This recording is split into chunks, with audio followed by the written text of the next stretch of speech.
टीपू सुल्तान सुल्तान फतेह अली साहब टीपू 1 दिसंबर 1751, 4 मई 1799, जिन्हें आमतौर पर शेर मैसूर या मैसूर का बाघ कहा जाता है, दक्षिण में स्थित मैसूर साम्राज्य का भारतीय मुस्लिम शासक था।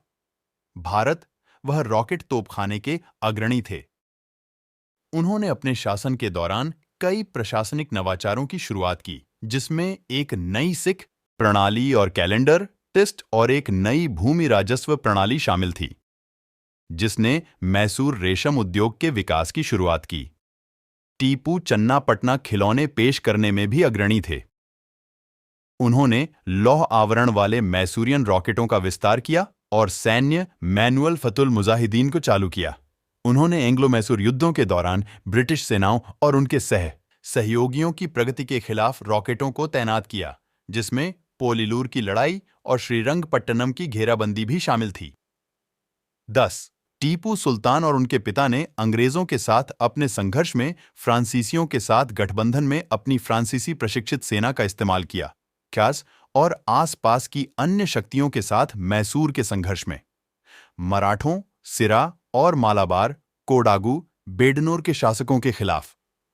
कर्नाटक और त्रावणकोर।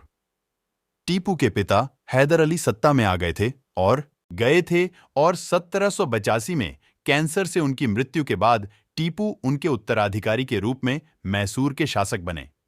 उन्होंने दूसरे आंग्ल मैसूर युद्ध में अंग्रेजों के खिलाफ महत्वपूर्ण जीत हासिल की। उन्होंने उनके साथ 1784 की मैंगलोर संधि पर बातचीत की, जिससे द्वितीय आंग्ल मैसूर युद्ध समाप्त हो गया। अपने पड़ोसियों के साथ टीपू के संघर्षों में मराठा क्षेत्र हार गए, जिसमें मालाबार और मैंगलोर शामिल हैं। उन्होंने ब्रिटिशों के विरोध में रैली करने के प्रयास में ऑटोमन साम्राज्य, अफगानिस्तान और फ्रांस सहित विदेशी राज्यों में दूत भेजे।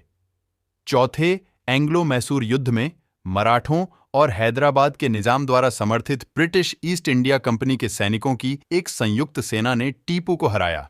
वह 4 मई 1799 को अपने गढ़ सेरिंगपट्टनम की रक्षा करते समय मारा गया था।